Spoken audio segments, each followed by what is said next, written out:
Hello and welcome to Man's Model Moments Midweek Model Meet. Midweek Model Musings, I should say, this week. It's just me tonight. I haven't had time to arrange guests and a particular topic. So tonight I thought I'd have an Ask Me Anything kind of session after we go through a few things that have been coming up recently for myself. And we'll go from there. So let me just scroll right back up to the beginning and just say hello to people. So we got David Markey. I think, David, you must hold the record for being first person in chat. Oh, no, Graham Ball was first. So I'll have to retract that statement straight away. So we've got Graham Ball, we've got David Markey, we've got Dave, World War II scale models. Good support of the channel, thank you.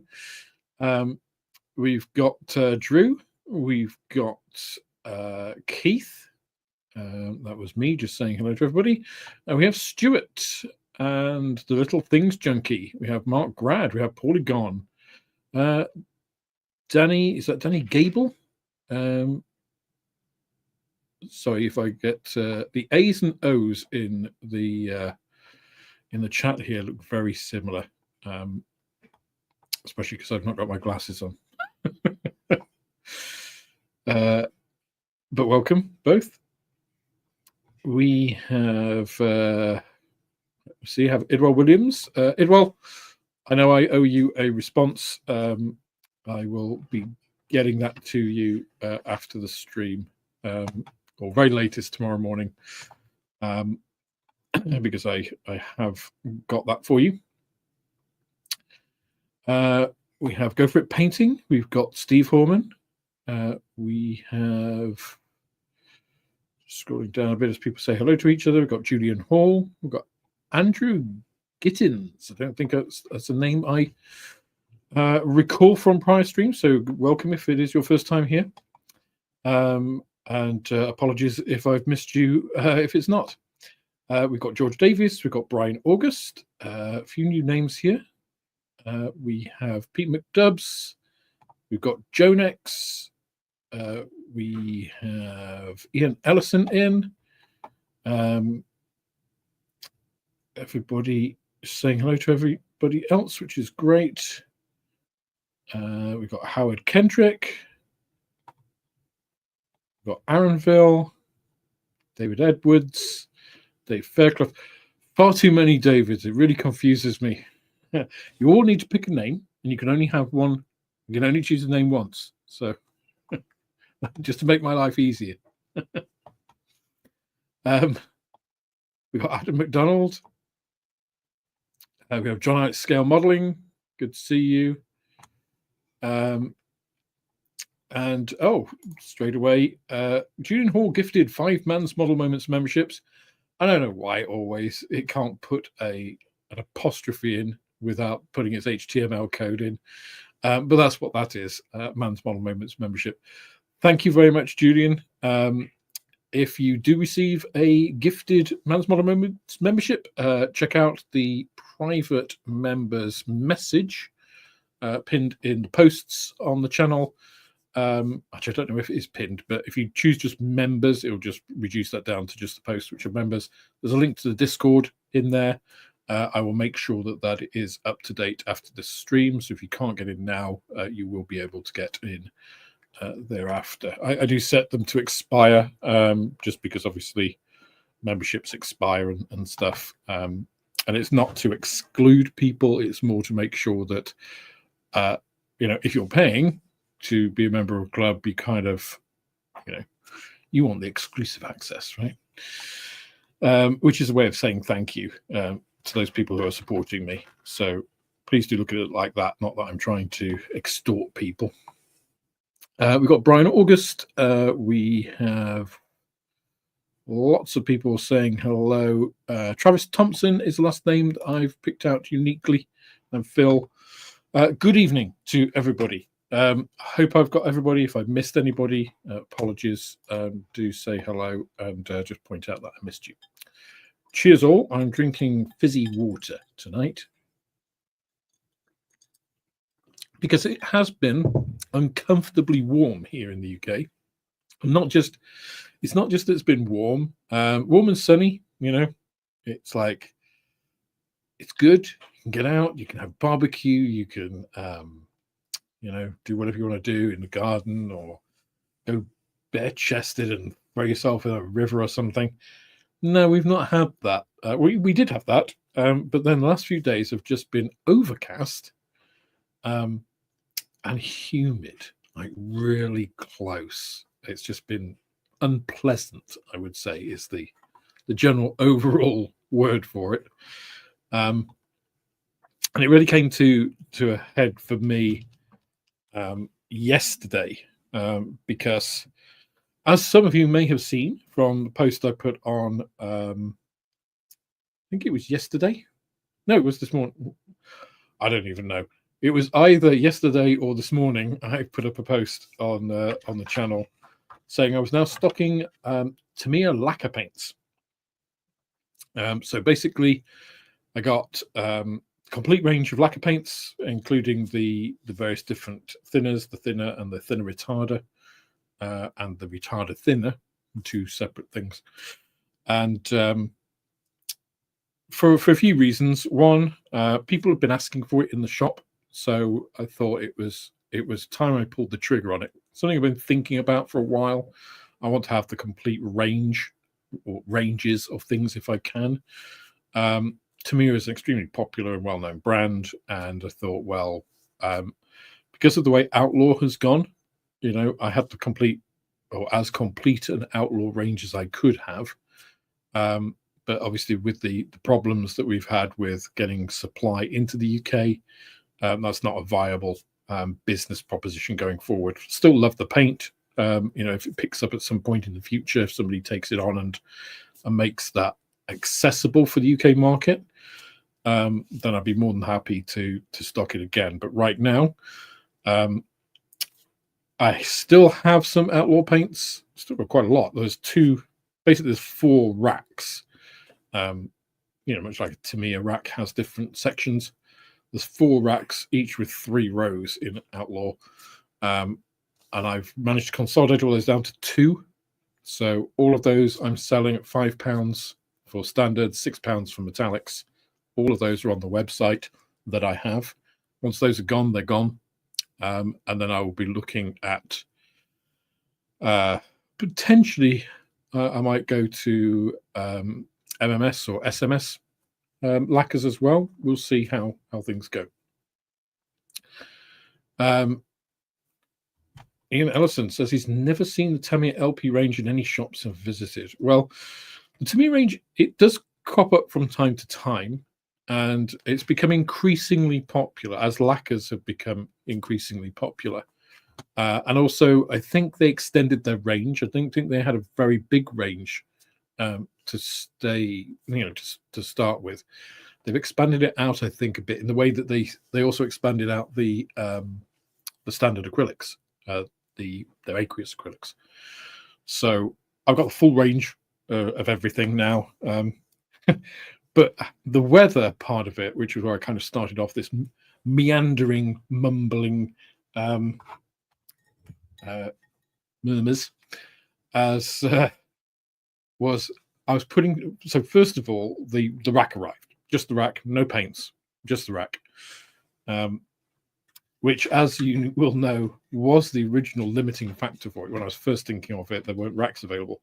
There are now racks available, although some of that I think is because the lower rack of mine did already have a sticker on, which usually indicates it's come from a shop. And I know, of course, there have been some closures recently. So obviously they take the racks back once you close, which is never a good reason to have, stuff available. You prefer it to be brand new because so many people are ordering them. But hey ho, it is what it is. But I got the rack, and this may be a very boring story, by the way. The existing Tamiya rack I have only had, I think, 5 standard racks. So Tamiya rack, the way it's done, all of the racks come out and you can change them around and stuff. There are standard racks for 10mm paints, and then there is another rack which does the texture paints. It's slightly larger, slightly wider. So you can do texture paints, things like the retarder or the, if you sell Tamiya extra thin. I don't, of course, because I use my own equivalent. And the big pots of the thinners. And the 10mm pots don't really fit in those. They kind of lean to one side. So I had 5 racks and one of those to put the acrylics in, because that's all they had at the time. So the new rack is, I think it's a 7 rack standard, or it's 6 rack standard, but it came with like a whole bunch of the standard racks. I'm just like, great, I can appropriate one of those for the acrylics, and then I'll build it up. So I've got 2 racks and an extra bit, so I can stick all of the bits together, reorganize it. So I'll have the lacquers at the bottom, so I can have the thinners, I can have the texture paints, I can have my Man's Model Magic, which is basically Mr. Hobby leveling thinner, and all of the thinners there, so that people can just get everything they need, in one place. It'd be great. So I had to disassemble my existing rack, and of course, once it's got all the paints in, you have to take the trays off because they weigh a lot. It's metal. It's a metal rack. Doesn't weigh much by itself. You can get away with about the metal rack and 3 trays full of paint, and then it's a bit heavy after that, because it's awkward as well. So anyway, I stripped it all down, put the single one at the base. You have these little metal things that go in to align everything. Put the old tray rack on, and then the new one on top. So it's like, about head height. So all good. Started loading it all up and got down to the bottom and realized I'd aligned that backwards. So the way that the trays work is that they slide on. There's like little hooks which slide on the front, and then they hook over the back.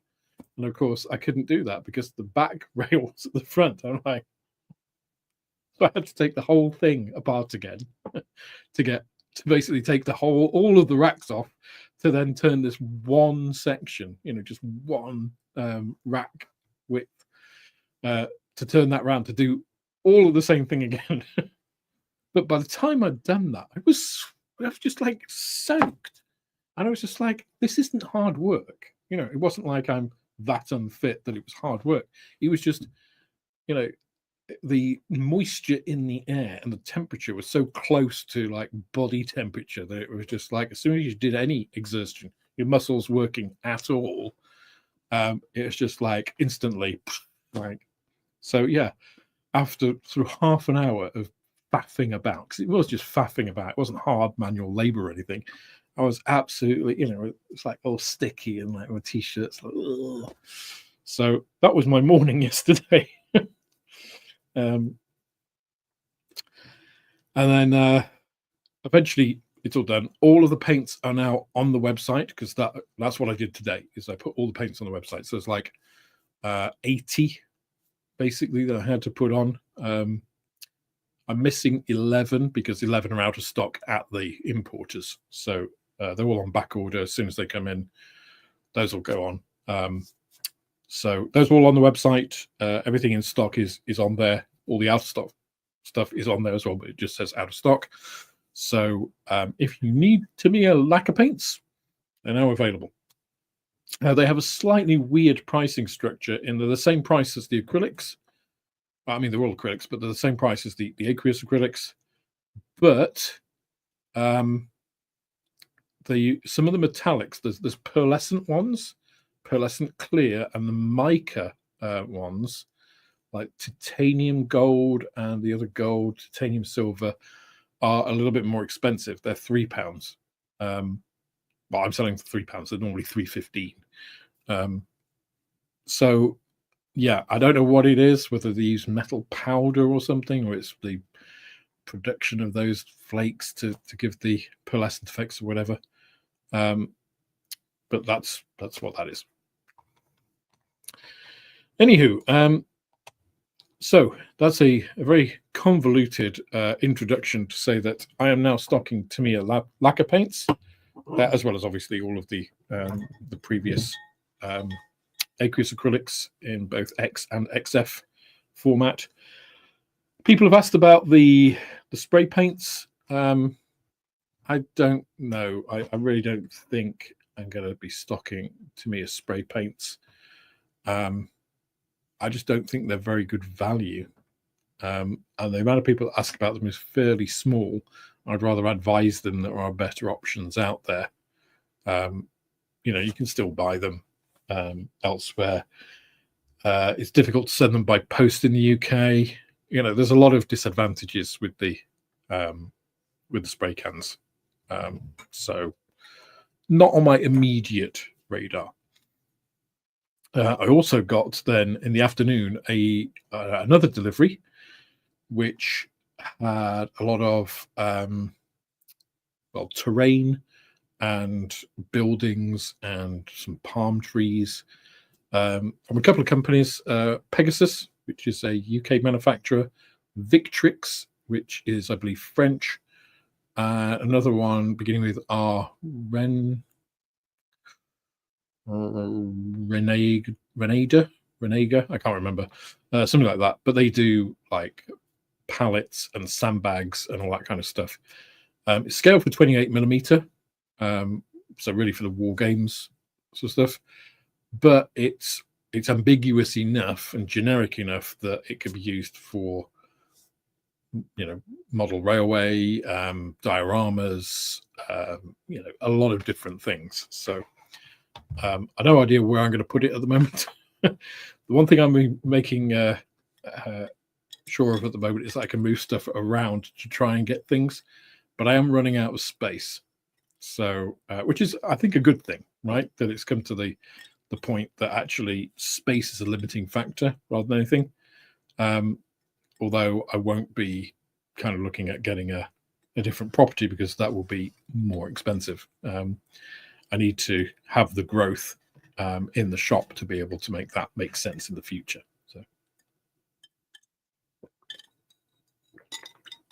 Anyway,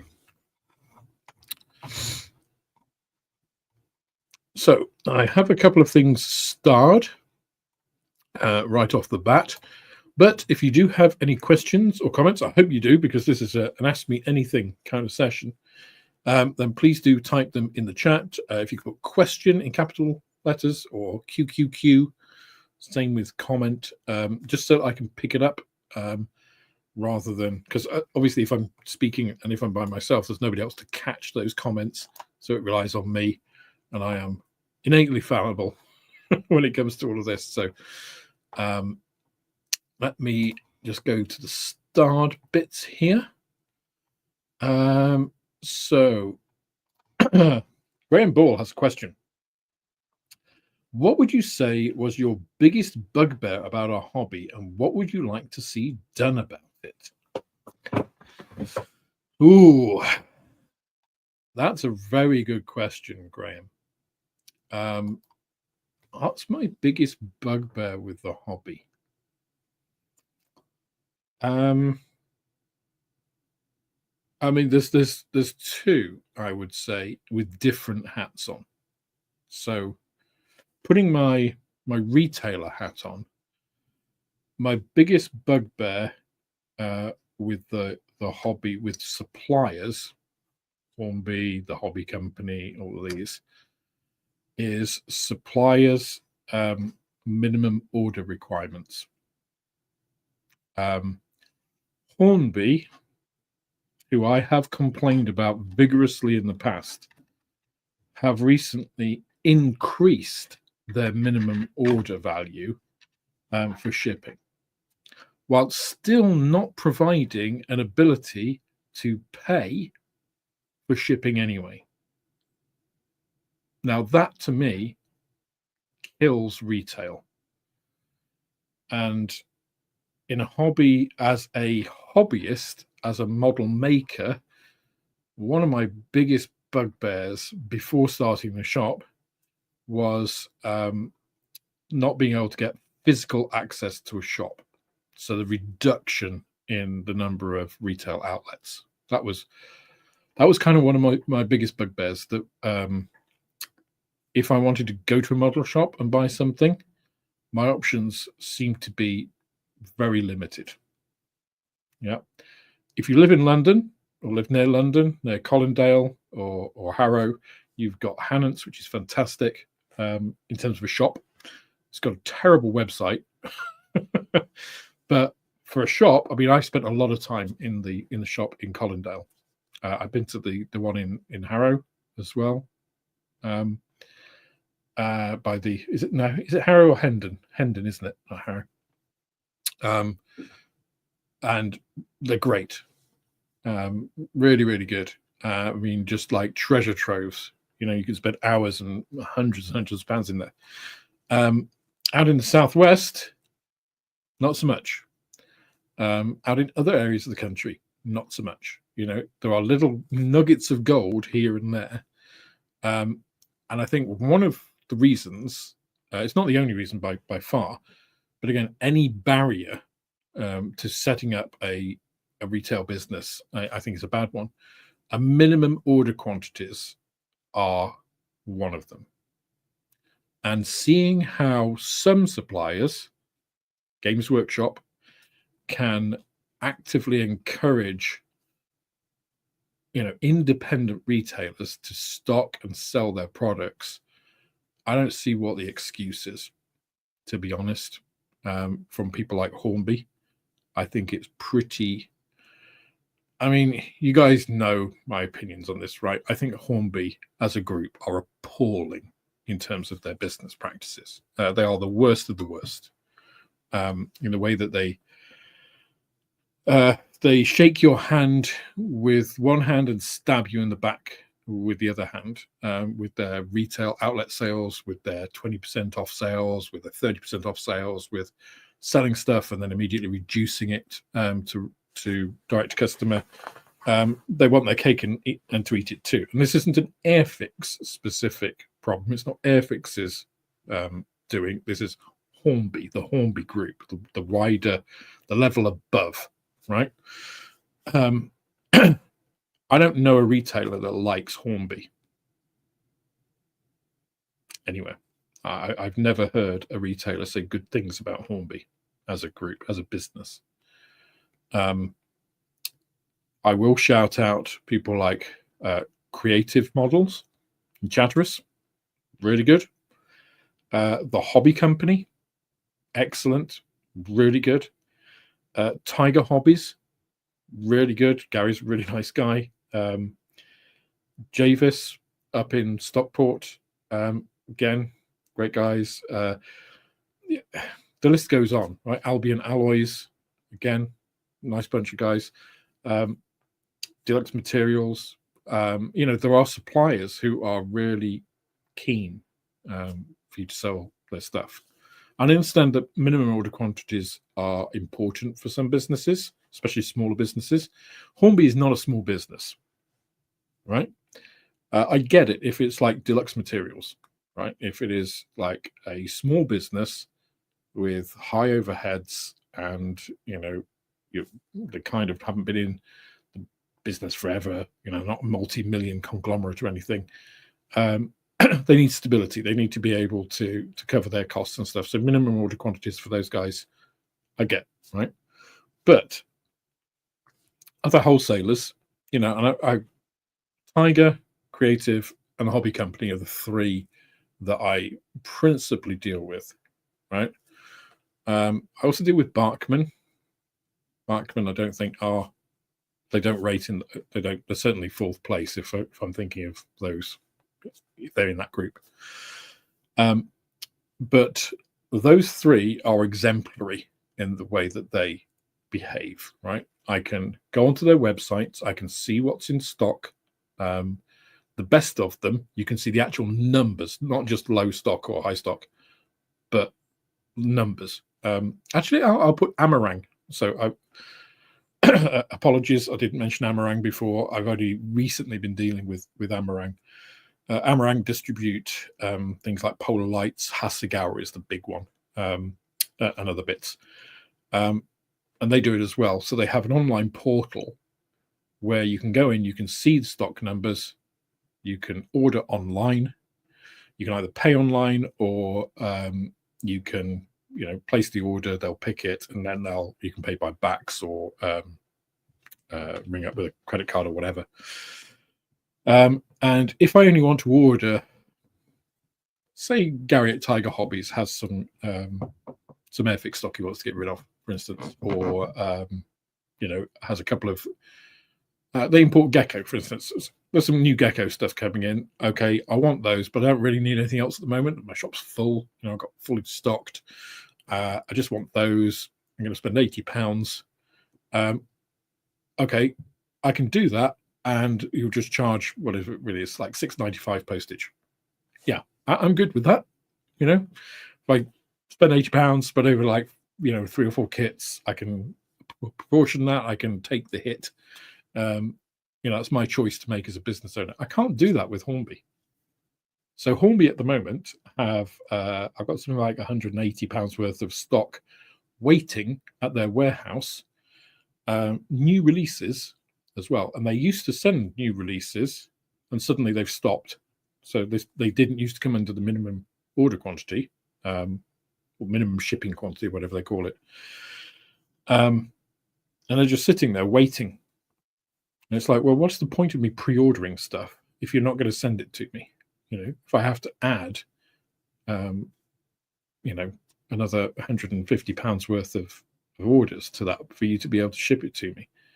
And I can't even say, look, here's £7, send it to me.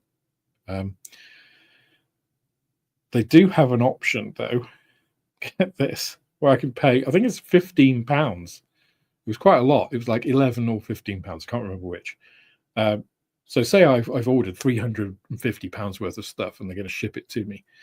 I can say, okay, I'll give you this extra, let's call it £11 just to be generous. I can't remember which it is. I pay them £11 and they'll ship it next day. I'm sorry, but that's not good enough. If I place an order with the hobby company, and I did this last week, right? No, I actually did it this week. I did it for the Tamiya lacquer paints. I placed the order, I paid for it, and it arrived the next day,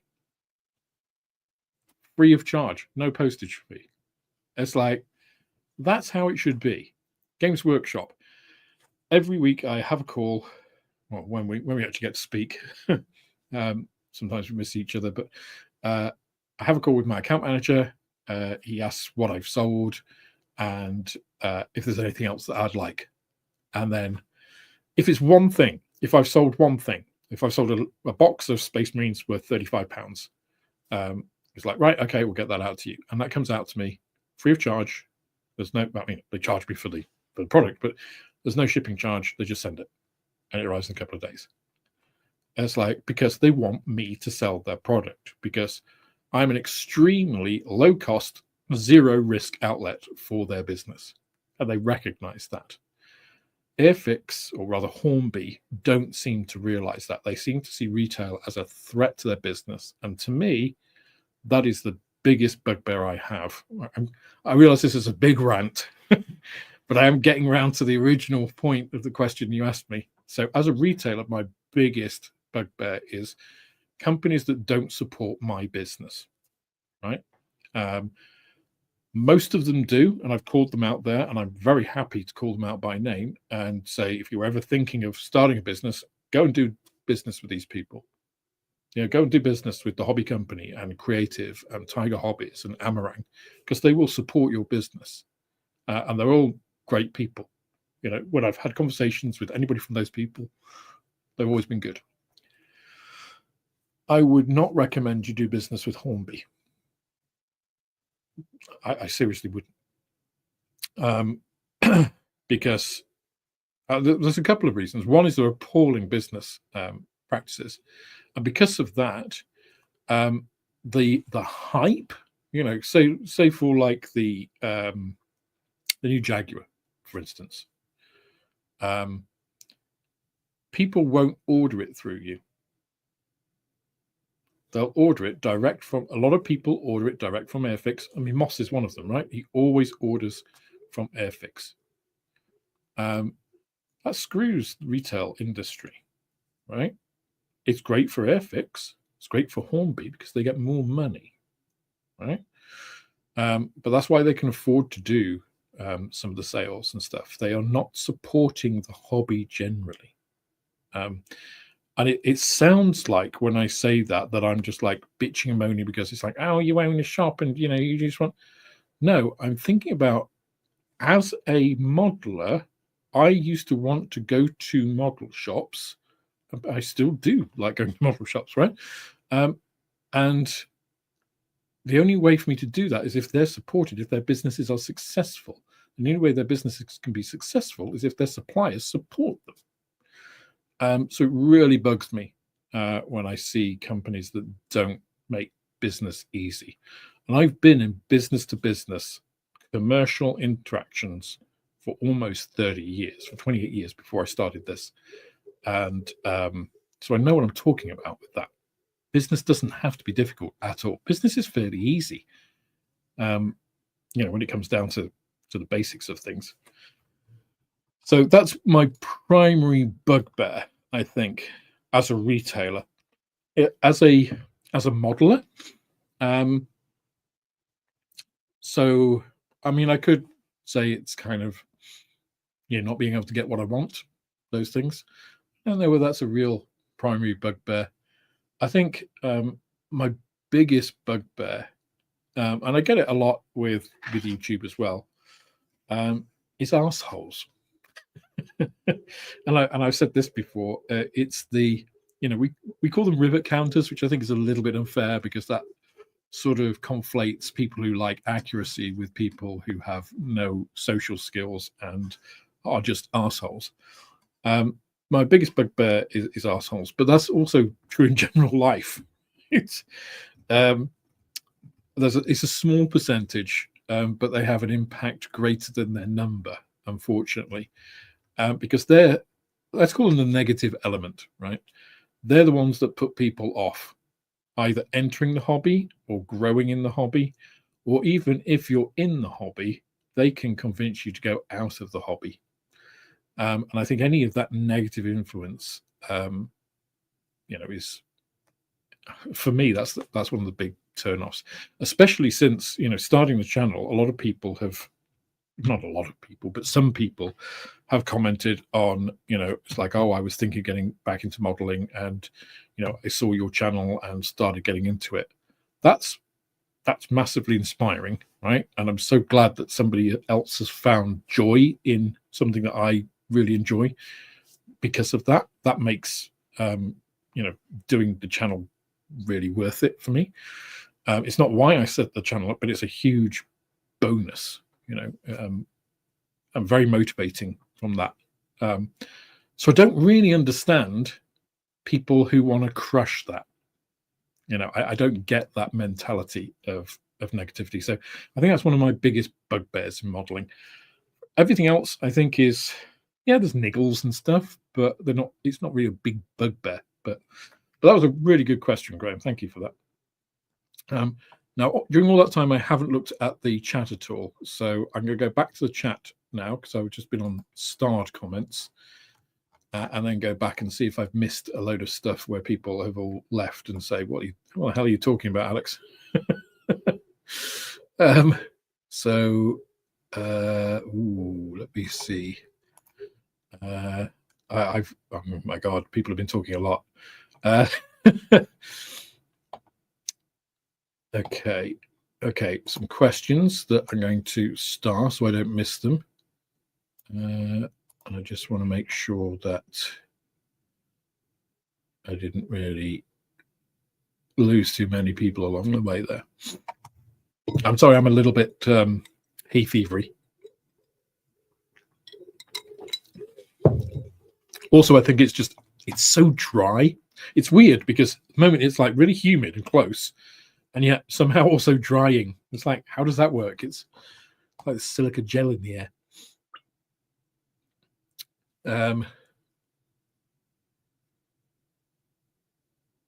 So just picking up on this. People talking about airbrushing. Oh, Dave, thank you very much. So Dave has also gifted 5 Man's Model Moments memberships. Maybe I should have called this something different. Or maybe it's just a senility tracker, right? As we go on, the less I'm able to say it. The point at which I can't actually say my own channel should be the point that I decide to quit, right? I've put a lifetime now on my channel. for good or bad, right? But no, Dave, thank you very much. Again, if you do get a gifted membership, please do go to the comment on YouTube. Members only comment gives you the link to the Discord. Discord is by far the easiest way to, I find, to chat. I've got it on all my devices. I get notifications on it. I'm also, it's where I post little work in progress pictures when I remember. We give each other advice. It's a great little community. Let me just have a look. So, question: will Airfix not support your business? No, they don't. I mean, the guys Hornby don't. Okay, the guys at Airfix, I have zero problem with. I've got a lot of respect for the guys at Airfix. I think Dale is actually a really nice guy. I think the designers are excellent. I don't think I've met somebody from Airfix that I don't think is a very stand-up, very good at their job person. I'll say that. But they don't control the business practices of the wider Hornby group. And when I pay my bills to them, it is the Hornby group that I'm paying it. It's not Airfix. Airfix is a brand name. Airfix doesn't exist as a company. It hasn't done for a number of years, quite a long time actually. So it's people conflate Airfix with Hornby, but they're not the same thing. And no, Hornby doesn't really support my business. No. I think I can say that pretty, without any feeling of guilt or inaccuracy. If I compare them to any other, they do the bare minimum. They're a supplier, right? They support my business in the same way that Amazon does, right? I get some of my goods for the shop through Amazon Business. And Amazon Business support me in the same way, and that is not at all.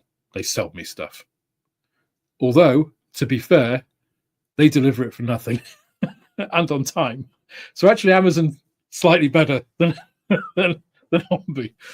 Sorry, guys, if anybody from Airfix watches this, Hornby sucks ass when it comes to business. And as I say, I've been a chief commercial officer in a company, right? I've been an associate director of Northern Europe for a business that was about an 85 million business a year, $85 million. Everybody reports in dollars in most international companies. So yeah, I feel very comfortable talking about business because I know my shit when it comes to that. In all of my time working I've worked for small companies, I've worked for large companies, very large companies. I've never encountered, in all my years of business, a company quite as bad in terms of business practices as Hornby to deal with. Thankfully, I don't know whether I've been lucky, but yeah, they don't support my business. Right, I'm just continuing to star comments and questions, so please don't think that I'm ignoring you. I'm just making sure I get everything, get all the comments as I go through, just trying to keep things relevant, that I don't leave things that, on what I was just talking about before. Graham, thank you very much. That is much appreciated. And I do appreciate that. I actually should have a shout out here to Graham Green, who came into the shop today, came down from Scotland. Didn't come specifically for the shop. That would be fantastic, but he didn't. He did come down. He's come down for Tankfest and to have a look around the area. And as he was here, he popped into the shop. He bought some ICM kits, a couple of very nice aircraft, both of which I've done, the Marauder and the Beaufort, and quite a lot of other bits and bobs. So it's great to see you, Graham. I hope you have a good time. I hope you enjoy coming to the shop. I know you don't watch these live because of other commitments, but just wanted to shout you out, as I know you'll pick it up at a later time. So Hornby isn't a Frasers group, but the chap who owned the Frasers group has bought into the Hornby group. So he is, I believe, advising some of their stuff currently. I don't know whether that's changed anything because they sucked before he joined in the same way. So I don't know. Greg says, I've had a terrible time as a consumer with companies and their customer support, and they generally don't want to help you now you've paid. And feel totally defeated and peed off. Yeah, it can be. And customer support, I always say, it's a safety net, right? If you're a really good company, you don't need a customer support group, right? Because everything goes right. Now, nothing ever always goes right. But if you have to rely on customer support to just have your business carry on, then you have some issues, right? I mean, I can imagine that Hornby's customer support group is larger than Tammier's. Let's just say that, right?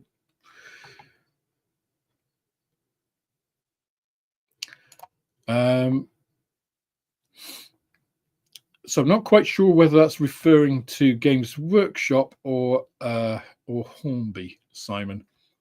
But I mean, as I say, I get very good support from wholesalers, from fairly small wholesale companies. So I don't think it's just that Games Workshop can throw a bunch of money at stuff. I think it's just that Games Workshop have very good business people who understand how to make retail work for them. Anybody get the feeling Alex is not a Hornby fan? Just feeling again? No, not at all. I mean, I really, it's not that I'm not a Hornby fan. So please don't get that I have something personal against Hornby. I don't. I hope the Hornby group is very successful, and this is a bit I think that some people maybe in the industry don't get, is that you say something negative about them and you think, oh, you're attacking us. It's like, no, I'm attacking your business practices. It's like, I can say now, and I'm sorry, guys, if I make some political comments in this, but I have been criticized about that before in the past, but it's my it's my channel and my views of my own. You should know it by now. I don't necessarily expect people to agree with me, but I have my own political leanings, right? So Trump, right? I think Trump is an idiot. Okay. I think even if he understands what he's doing, which I'm not sure he does, he makes extremely bad choices, right? That doesn't make me hate America, right? There's two different things there. I have some very good American friends. Every time I've been to America, I've loved it. It's very different depending on where you go in the States. People I found in America have always been extremely welcoming. Some of the most welcoming and most friendly people that I've met in my life have been Americans. But I think some of the actions that the government take are pretty bad. And I think the current administration is out of control. But those are actions and policies, right, rather than the entity. So in the same way, Hornby, I want Hornby to do really well, as I want America to do really well. I see the actions. So, for instance, the global tariffs that Trump put in, I don't think those are stupid because I object to like the UK having tariffs put on it. I think they're stupid because they're going to hurt America and hurt Americans, and people don't realize that. I think people very rapidly found out that. So I want Hornby to do well. I want Hornby to succeed so that it can put more money into Airfix, into the designers' pockets, into Dale's pockets, so they can give him more freedom to be able to give us more great models, right? More of the stuff that they have been doing. I don't want them to have this two-speed direct-to-customer and kind of supporting retail thing with increasingly worse conditions, because that doesn't support retail businesses, which doesn't support you. If it's just direct to customer, I would rather, to be honest, they just picked one. If they're direct to customer, that's fine. I don't have to stock Airfix. I don't have to worry about that. I can cut all of that out of my store and use it for other stuff. I have space issues as it is at the moment. I can fill it with other stuff. My business will survive just fine, right? I don't want to do that because I like Hornby. I like Airfix, right? I want them to be successful. I just can't support their policies. That's the differential, right? I hope that's kind of I hope that's clear, especially if there's anybody that watches this from Airfix or Hornby. It's nuance, I guess.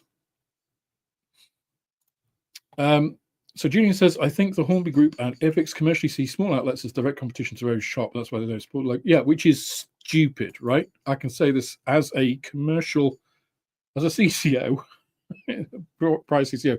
That's dumb as F, right? And Games Workshop see it, right?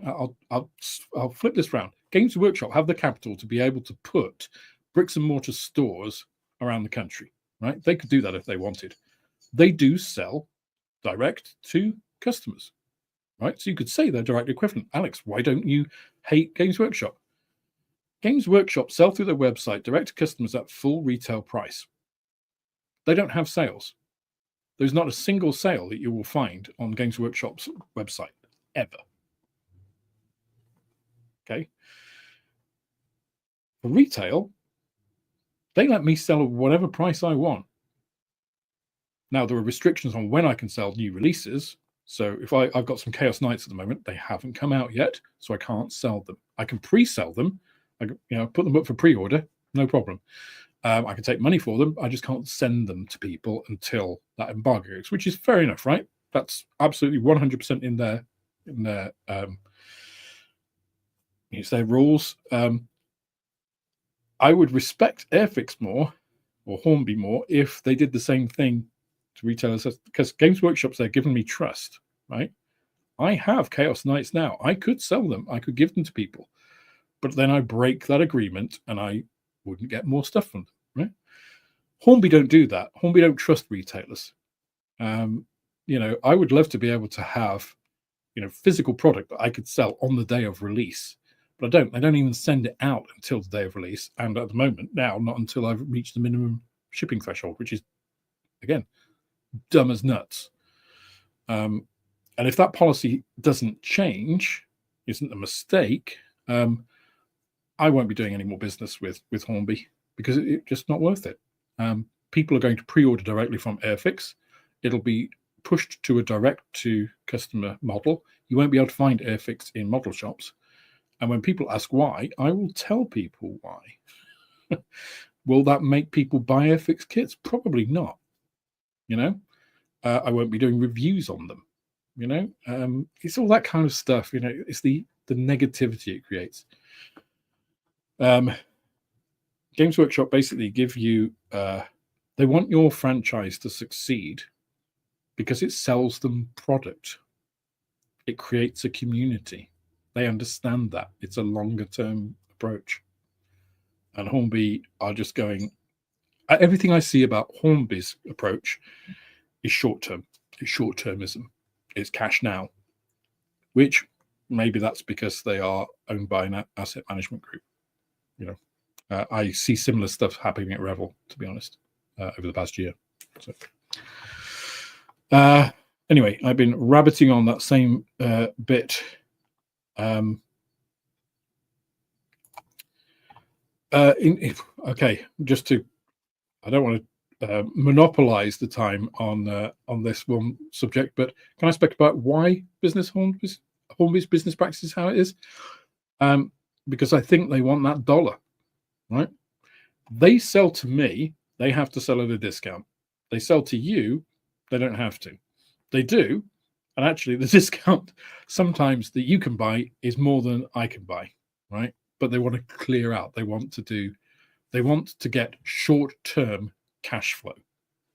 So if you looked at, and there's stories to tell in the financial reports, right? They wanted to clear off inventory, right? So they have a lot of inventory. Why do they have a lot of inventory? Because they've made more stuff than they've sold, because they predicted how not valuable, but let's call it valuable, how valuable the customer sees that particular, how much market potential there is for stuff. Now, I can't tell you where that stock is because they don't break that down between even Hornby or Airfix, whatever. But it's easy to ascertain through a few things, right? One is what's on sale at the outlet store and in the Airfix sales. It's going to be overstock stuff, right? What's in the mystery boxes is going to be overstock stuff. So, there's ways to tell. Now, the question then becomes, well, why are they getting that wrong? And that's a whole different set of discussions. But here's the dumb thing, right? If you have a really good retail network, guess who will buy product and keep it on their shelves for you, which is immediate cash flow? Retailers. So this is why it's done, right? Because I won't do that now unless it's stuff that I know will sell long term, like Spitfires. Yeah. Am I going to buy 30 Brum bars that they've got, because they overproduce them? No, I'm not, because I don't trust that the next minute after I bought them that they won't be cheaper in the Airfix outlet sale. I can tell you that I've bought stuff from retail, from Airfix directly, which has been cheaper than I've bought trade. And then I put it to sale in shop, which is, you shouldn't be able to do, right? It's stupid. Nobody should be able to do that. But they give so much discount to retail, to consumers in some of their outlet sales. As a sole trader, you don't make 30% on an Airfix kit. So if Airfix are doing a 30% retail sale, or if they've got something, 46% off, well, okay, that's bigger than my margin. So why wouldn't I buy some of that and sell it? And the answer is because the market's being saturated with cheap stuff. So you have to look at it longer term.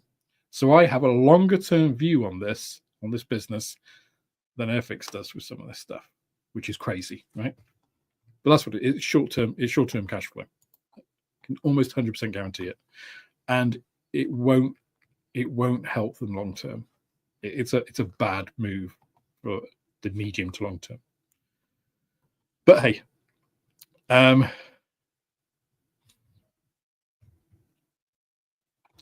yeah, that's exactly true, Craig. So you mentioned MOQs earlier. My team has issues ordering uniform clothing from framework providers. The minimum order quantity levels are okay for larger fire services, not as small ones. Yeah, exactly. And I think if you recall the Jadlam Spitfire challenge last year, it was basically because obviously Airfix had a huge amount, or Hornby had a huge amount of stock of those Spitfires. How could they get rid of them quickly? They could either do a stock clearance sale, or they could find a provider who would take a bulk order for a special price. So what do you think happened? A big big people can do that because they've got the cash reserves to do it. Small retailers like me who run it, as a month-to-month business can't. We don't have tens of thousands of pounds to buy 1,000 Spitfires and then be able to sell them at a much lower margin. They won't have been making even the small margin I make on those because they're relying on volume, right? Anyway, I'm going to start some more questions and comments, and comment: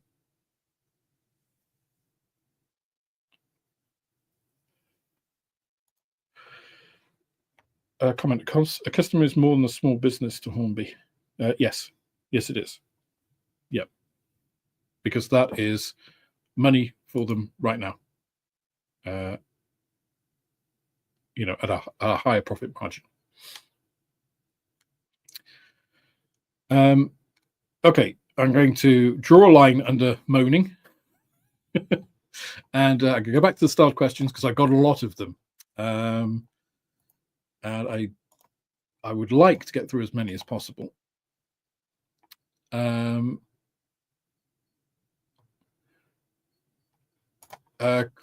Comment RE Outlaw: the new guy's having trouble getting the mixes right. The original guy allegedly had the mix in his head and you just knew when it looked right. Yeah, I'll hold my hands up here. I don't know what's happening with Outlaw at the moment. I just know that I can't get regular supply as I need it, and I can't. So until that rectifies itself, I have to do what's right for the business, which is I need to look at stable supply. I would love to pick up Outlaw again in the future because I think it's really good paint, and I like supplying stuff which I would use myself. That's one of the mantras I had when setting up the shop. But yeah, I don't know what's happening at the moment. So,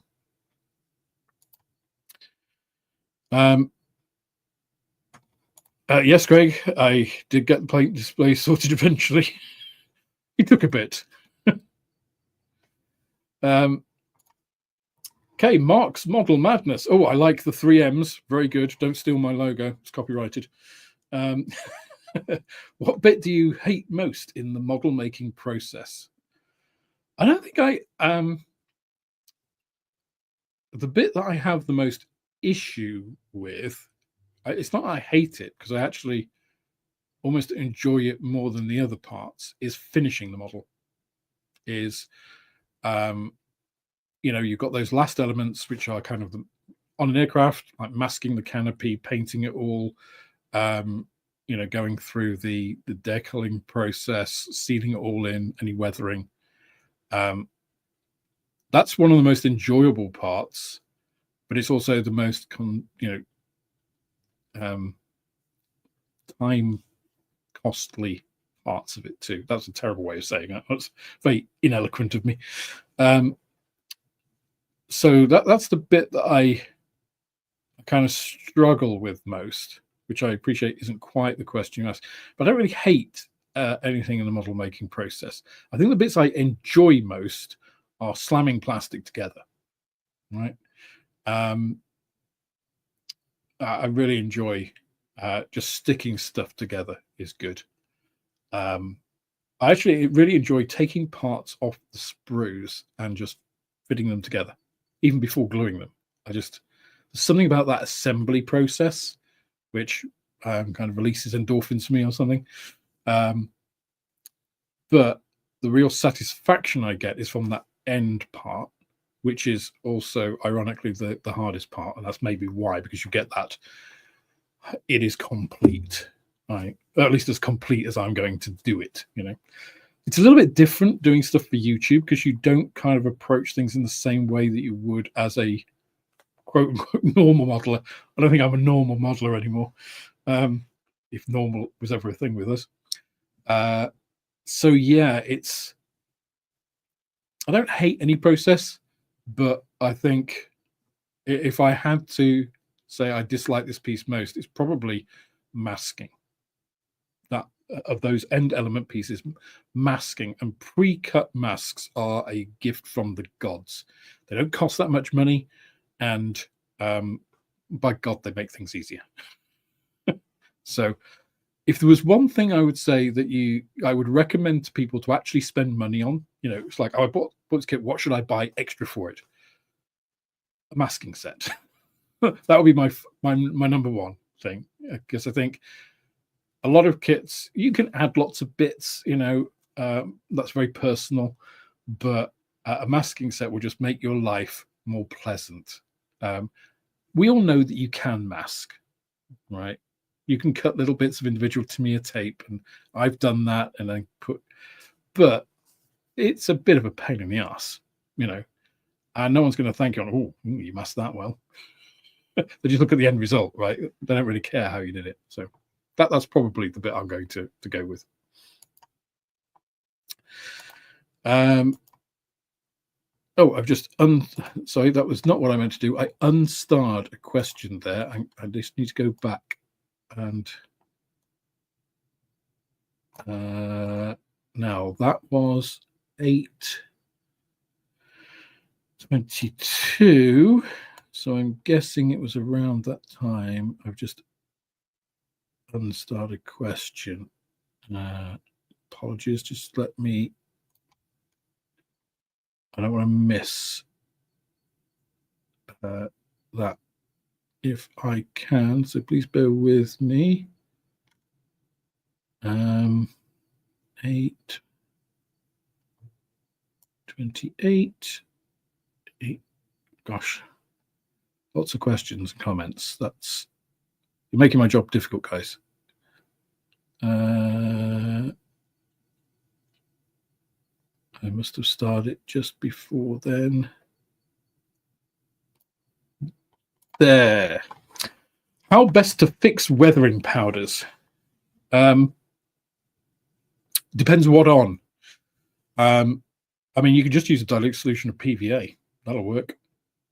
There are dedicated products for fixing weathering powders, depending on the make. But some sort of gluey thing is generally, I've used all kinds of stuff. 3M do a spray-on adhesive. I can't remember what it's called now. I used it years and years ago for poster presentations, scientific poster presentations. You have a big black background or something, and you've got your individual little bits with the abstract and title and stuff.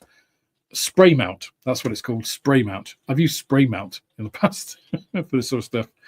I wouldn't necessarily recommend it now. It does tend to leave residue and things, but anything gluey that's fairly fluid, I would say is okay to fix weathering powders. I must admit, I often don't fix weathering powders. If I'm just doing like streak effects or rust or something on an AFB or something, when I seal the model in with varnish at the end, that's enough. You don't really need to individually set the weathering powders. For terrain and stuff, if you're using weathering powders on that, usually dilute PVA or something. But if you're varnishing a model, or putting a final coat on it, that generally will seal everything in. So, okay. I hope that was the one I missed. If you left a question and I've not picked it up, please do feel free. I was around that 8:15, 8:20-ish time. Please do put it in again so that I don't miss it.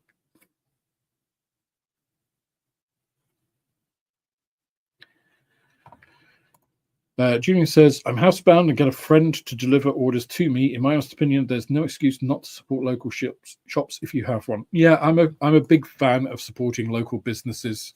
I used a small local moving company when we moved house. We've used locally recommended, like the guy who painted my shop. Really nice guy called Lucas. He was going to do the painting in our house, but he didn't have time. He recommended a friend of his who's just starting his own business, did a really nice job. He also recommended the guys who did our bathroom They did a tremendous job. I think if you can get local people that you've had some contact with and recommendations, it's their business, right? If you get a big business, it can become a bit impersonal. If you're just working for a company, it's a bit different than if it's your company, it's your name, it's your reputation. So yeah, I'm a big believer in supporting local businesses. And Greg actually just echoes that. I've always tried to buy from small businesses, having been one myself, simply due to the personal touch. You can build a rapport, and the business itself usually values your customer. Absolutely, yeah, absolutely. I mean, the fact that people come in, owning a model shop is a great. I mean, it's a great way to. I wouldn't say earn a living, because I'm not sure it quite hits that mark yet. Is a great way to turn over nothing. I mean, you get good interaction with people who are interested, even if peripherally, if it's wargaming or model railways or whatever, in what you're interested in. So being able to, do that at the same time as ostensibly making a living, it's pretty good. And it's not easy. But the reduced value monetarily is compensated, unfortunately not monetarily, but with that interaction with people and that feedback and being able to give advice and having people coming in saying, oh, that really worked for me, that was really good, or I didn't really get on with this paint, and you're saying, well, okay, if that didn't work for you, then maybe this would be a better alternative, that kind of thing. And you have that flexibility. Like, I had a chap come into the shop. He's a really good guy. He often buys models from me. He's done an awful lot recently. And his wife wanted a Chevy Impala from, I can't remember what show it is, but I ordered one. And unfortunately, it's from a US manufacturer who has decided they're going to focus on the US business and so aren't exporting. So the importers, Amarang, were having to try and get it through a different route. And it was going to take a long time, basically. And he came in and said, any news on that? And I was just like, not a dicky bird on it, basically. And he was like, well, could I take, because they paid for it already, obviously. It's like, well, can I convert that into store credit then? And I'm like, yeah, of course. You got that flexibility. I'm not going to hold you to that, because I can just go to Amarang and say, I cancel that. Don't worry about it. Don't worry if you can't source it. If you can, that's great, because they'll buy it anyway. So you do have that personal touch. You do have that ability to change those sorts of things. So, Peter Findlay, welcome, Peter Findlay. Thank you very much for your support. Much appreciated. Make sure you check out the Discord link. Come and join us on Discord. Say hello, share your builds, comment on all the crazy things that I ask people. Stuart, question. Oh, I had this one on Sunday in the private members.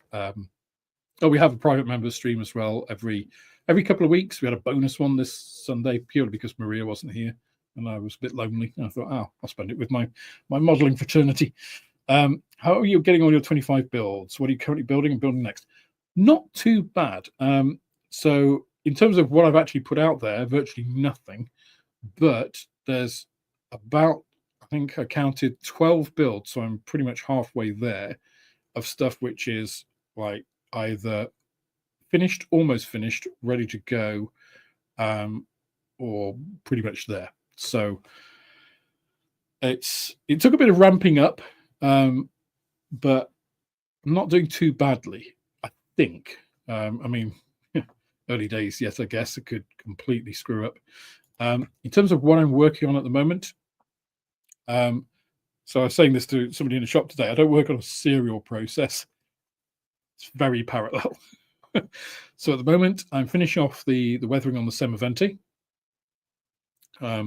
So I have some oil and powder work to do on that. I am doing the same on the Black Hawk. I have the Dornier DO217K, the new one from ICM. I've got a full build review on that, which is going to be coming up very soon. I've done the masking on the canopy. I did buy an aftermarket mask. No, sorry, I didn't buy an aftermarket mask for that one. I bought it for another project, which I'll tell you about in a second. No, that I use the ICM templates, which make things a lot easier. It almost feels like using aftermarket masks because all the measuring's done for you. So you just cut out the bit and it's there.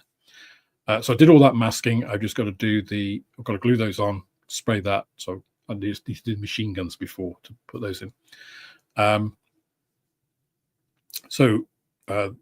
That's there. I've got to redo the decals on the Bristol Super Freighter, which should have been done months ago, but obviously it's had all these calamities along the way. I've got the 2 Eurofighters. I've got the 2 Jaguars. I've got another Jaguar, which is a bit special, which I'll just leave that one hanging. I want that to be a bit of a surprise. I've got the Airfix 124 Stuka. That's the one that I bought the other masks for. I decided to revisit my childhood build of that, or the helping I did of my dad building that when I was a kid, not long after it had come out, and I got it as a Christmas present. So there's quite a lot going along in parallel at the moment. Also, the ICM MiG-29 with the ER JDAMs. I've managed to carve the canopy off that. ICM very kindly sent me a new one, so I've got to remask that, which is why I've been putting it off, because it's like, oh, God, that is one that I can't. It doesn't have a masking template, and I'm not going to buy that for 72nd scale MiG-29. That would be obtuse. So yeah, plenty in process there, and I think there should be a slew of stuff coming out. I've got a video coming out tomorrow, which all things going well, we'll see, should be on the last 80 years of modeling, akin to the last couple of videos I've done. But this is looking at manufacturers and where manufacturers have been based in the last 80 years. What that tells us about sort of how the hobby has changed, and also how it is changing still, how it's evolved over that time. So that should be out tomorrow. If it's not out tomorrow, then it'll be the Airfix Albion, because that's what I've got in the chamber just in case. But I'm pretty sure I can get that finished. The script's all done. It's all recorded. I'm just piecing together the last bits of the visuals for that one. So that's that. I'm just going through chat again just to make sure I have not missed any more recent questions, etc. Oh, I'm going to have to go right to the beginning because I'm a long way back, and then go backwards. Oh, Beyond Scale Models is here. Good evening to you. Jockey D2. There's a question. Okay, so Pledge floor polish is basically used as it's kind of like a gloss varnish. So I use it to put on a model before doing a wash or decals. The reason I like it, or one of the reasons I like it, rather than doing just a gloss varnish, is because of its makeup, it's not affected by white spirit. So after it's dry, I can then give the model, like with a broad brush, I'll just go over with a damp, not soaking in white spirit, but just one wetted with odorless or low odor white spirit, and go over the whole thing, and then I can do the wash on it, and it'll flow much more easily into all of the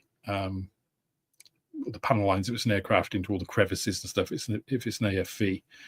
And it protects the paint. It stops the paint from being stained by those things. In terms of before putting a decal on, it creates that smooth surface. It's not the best. It's not really something you can use as a varnish, although people have in the past. but you put it on a surface, it's nice and smooth, so it helps your decals go down. And then you can put more of the pledge on it, on the decal. There are a couple of chemicals in there, they're plasticizers, that basically do the same job that Microset and Microsol does. So they help to settle the decal, because it's one thing that pledge does is it dissolves itself. So if you got it on there and you put more of it on, it kind of almost embeds the decal, which gives a really nice painted on look. And it also like slightly softens the decal, so it adheres better and draws it down. So it's really good for that. In terms of the alternative, I've been saying this for a long time. I think I've found something. I keep saying I need to do more testing. I keep getting distracted by other things. So I guess depending on how many people would like to see it, I could just reprioritize that to kind of bump it up, because unfortunately, unless you go to some mums and pop store that's got a bottle of pledge with Future Shine, which is the stuff you need, at the back of a shelf somewhere, it's been out of production now for a couple of years, so it's not readily available. Unfortunately, I made that video, and then it went out of production almost immediately afterwards, which is sod's law, because it'd been in production for decades before that in various forms. Originally, it was crystal clear. But yeah, that's how I use it and why I like it. And unfortunately, the couple of chemicals that it uses aren't found in very many things. But I have found, because as a replacement, I wanted something that hit all of those notes, because people say, oh, this, I can't remember what it's called now, this floor varnish does it. And it's like, well, it does part of it, but it doesn't do everything. It's not very available in this country, for instance, and I wanted it to be widely available, to be relatively cheap, to hit all those notches, do the softening and everything like that. So yeah, we should say.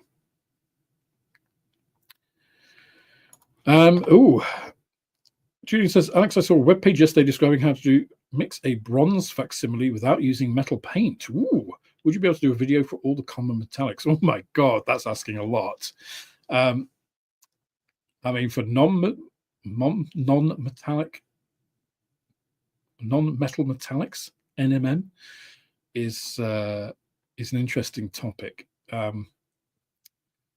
That's one, I think, for the private Discord chat. Put that as a video request in, and I'll see.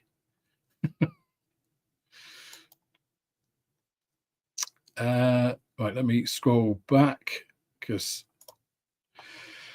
gear grind of mine. But why do so many mode about a lack of pilots and stands and kits when 98% of completed kits you see are wheels down? Well, because I think there's two things here. One, when you say why do so many moan about lack of pilots, I think it's the vocal 2% that moan about lack of pilots and stands. And I guess it's that, really. A lack of pilots, I kind of get, but I also kind of don't. It would be nice. So here's something that Zvezda do, or at least did when I was buying Zvezda kits before the invasion, which is really nice. And they give you so I did the Felon, the SU-57.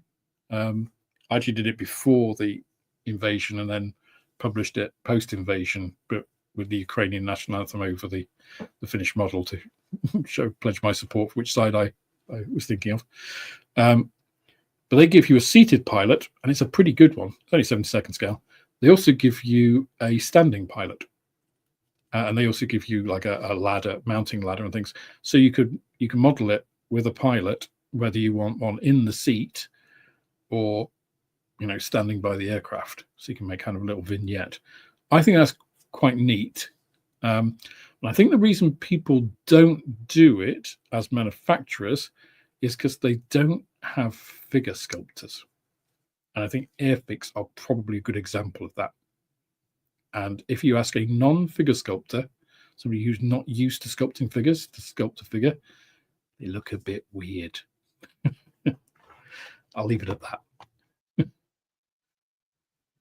I'm just keeping scrolling backwards, making sure I'm not missing anything. I don't think I am. Oh, just one from before. Simon's Modeling Shed says, if you hate any part of the parts of model making, then you're in the wrong hobby. Well, I get the question, right? I get it's like the least favorite parts or the least enjoyable parts. Some parts of a model build, and this isn't necessarily just a general thing. It can be a specific model. You know, for instance, the Black Hawk. The ICM Black Hawk is a beautiful model. It goes together really nicely, except those effing seats.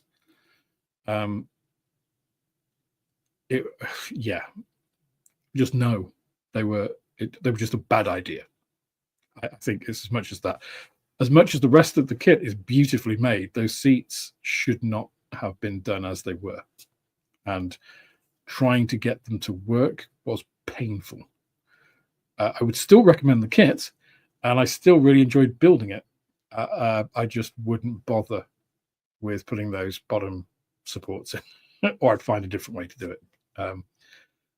So yeah, and I think Adrian says they're doing really fiddly undercarriage. Yeah, it's sometimes the fiddly bits are not necessarily a pain, but they're not enjoyable in the way that other parts are. And sometimes, I mean, it's not that they're fiddly bits, because sometimes doing, like, being careful and precise and doing small parts can be quite rewarding. But other times it's just like, why, this is unnecessarily complex. I think unnecessary complexity is, that's when it starts to be like, okay. And I think that really comes into play with the ICM seats. Like, they didn't need to have individual supports. That support, and if they wanted to do individual supports, they could have been molded as a kind of, angled, triangular angle bracket, so you could just stick a whole piece on. It only had one alignment. You knew that angle was going to be right, rather than these little bits that you had to put in individually. That was unnecessarily complex. It didn't help the model. It wasn't done for any particular reason that I could kind of say. So, yeah. Having to go back into the compressor market for the third time in 3.5 months. I'm feeling tired and battered with big businesses' lack of care. Oh dear. I'm sorry to hear that, Greg.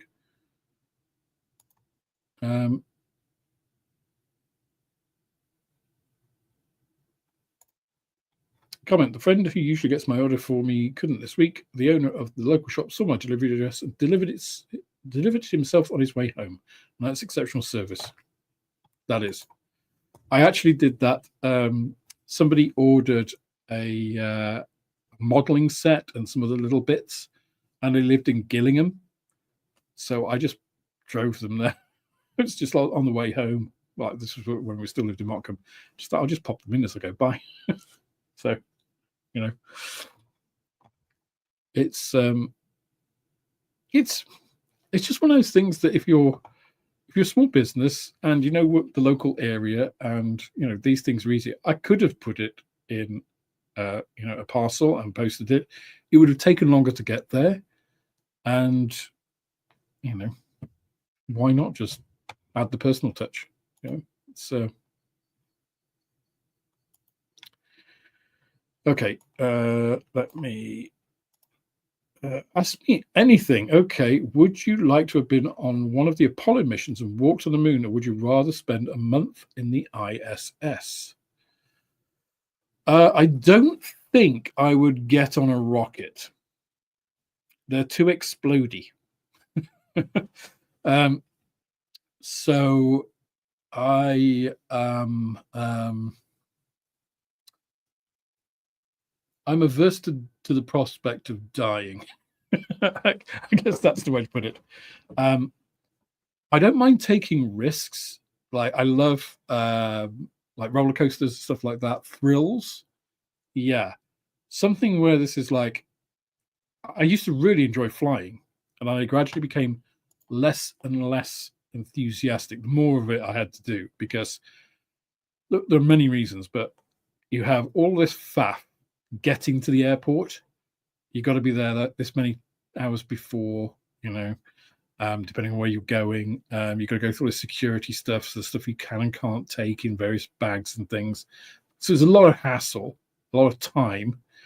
And then there's a lot of waiting, which is dull as dishwater. Then you get crammed into a metal tube, which has these couple of minutes of terror at the beginning, and these couple of minutes of, and I'm talking in terms of probability of death, the most likely times. If you can make it a minute and a half into a flight, you're pretty good until the last minute and a half of the flight.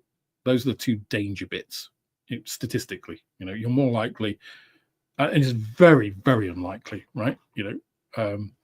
I doubt anybody here will ever have a problem on a flight. Yeah, they are Six Sigma events. They're designed to be that way, and every accident that happens makes the rest of the industry safer as we track down why it happened and try to eliminate it, right? Very safe. But that is no consolation. Statistical reasons of it being like, well, okay, it's a 0.001%. Yeah, it is, but I have no control over that. So basically getting onto a tube that I have to trust everything was manufactured correctly, all of the processes, there's nobody trying to kill anybody, all of those things. I'm going to sit in there for 8 hours of boredom, where I can't really get up and stretch my legs properly. I can't go to the loo properly. Everything's contained. You're breathing everybody else's air. It's not an enjoyable experience, and all the time, you're thinking about, well, if anything did go wrong, you wouldn't know much about it anyway. But it's just that the whole thought process, So I really got quite averse to flying. And then I just realized, well, there's nothing you can do about it. So I just put podcasts on, and then I was fine. You can't really do that on a rocket, which is a far great, it's just like, okay, this thing, we made 5 of them and one of them blew up. So there's a 20% chance-ish that this one might go the same way. It's like, I'm not so sure. However, if I could be guaranteed that I would be safe on the rocket, which of course is impossible, I think I'd rather go to the moon. Being up on the ISS would be cool. I think it would get old quick because you can't pee normally, you can't sleep normally. You have to, basically there's all these kinds of things that you have to do for normal life to carry on. And then it doesn't matter what you do, how hard you exercise, you're still going to lose bone density. So going to the moon, it's like to walk on, our moon. Not many people have done it. It's a completely different thing to be able to look back at the Earth so far away. That would be cool. So I think walking on the moon would be definitely the better of the two experiences. And I'm sure, if I knew that the rocket trip, the actual launch, would be successful, I'd love that. That would be cool. But it is the risk of imminent disassembly that would make it not as fun. But a great question. And yeah, you are right, Steve. Roller coasters. The kind of things that come to your town and are assembled and by a group of guys who aren't going to be in town for very long, don't go on those things. Those things are lethal. There's two parts to it, right? Something will kill you eventually somewhere. It's like, how do you want to go? So there's that element to it. So I kind of get the test pilot kind of mentality thing of just like, I'm doing something I love that nobody else has done. And if I die doing this, that's, I died doing that thing I love. So I kind of get that aspect of it. And then there's the other aspect of, but,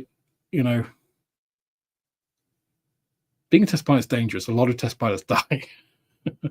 And is it better to die young doing something you love than to do something slightly less racy that you still enjoy for a lot longer.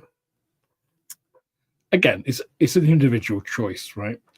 You're more likely to walk out of your house and get hit by a bus than die in an aircraft or a roller coaster, or life is very mundane.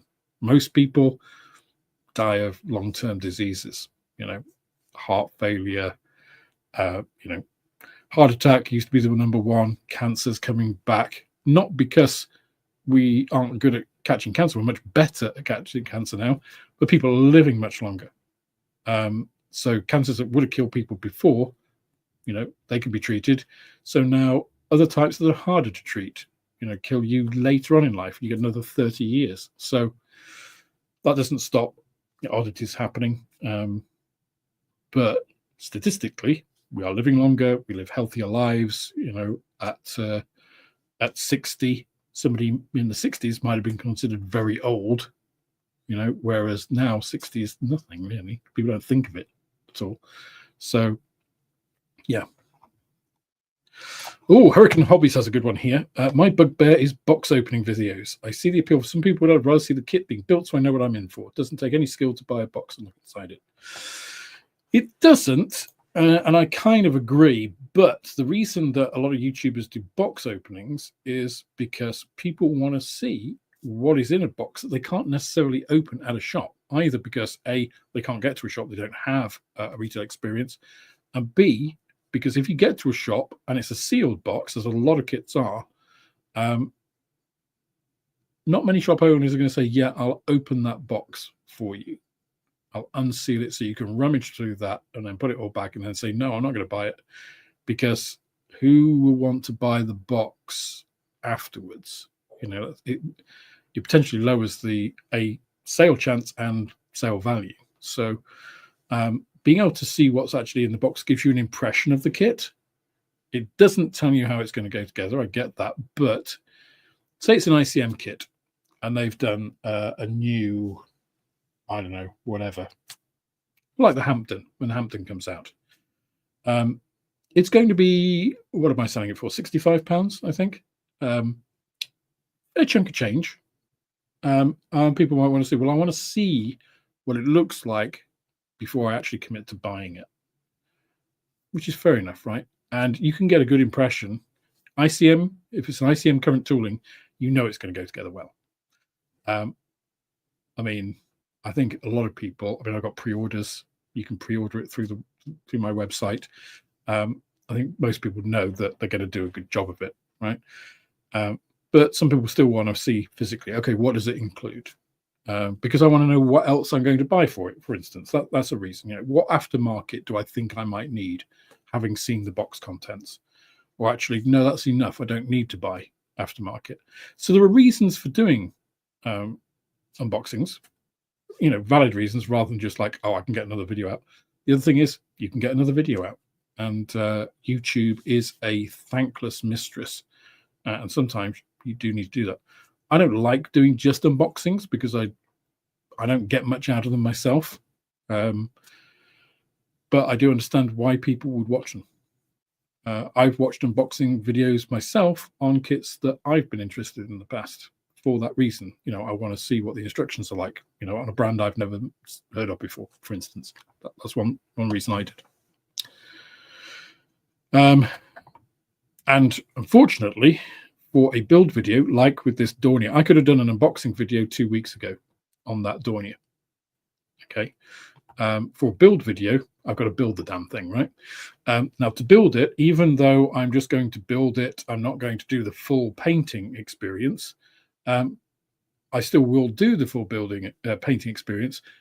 And because it's a Dornier, which has that massive glass canopy and it's ICM, so it's got all of the interior, I need to paint all of that before I can do that.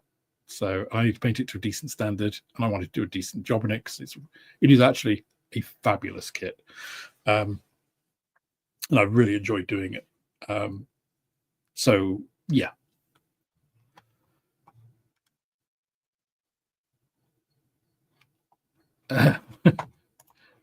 Jim says, I think I would definitely struggle trying to airbrush in a zero gravity environment. Yeah.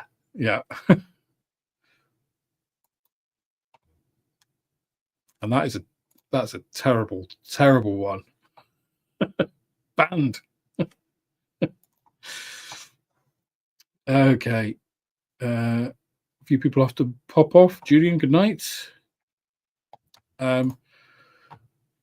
Met cement would work in zero gravity, but you probably wouldn't want to use it in zero gravity. That's the thing. Get little balls of that flying around. It's like liquids tend to form globules in zero gravity and then float around, and it's you wouldn't want it getting in places you wouldn't want it. So.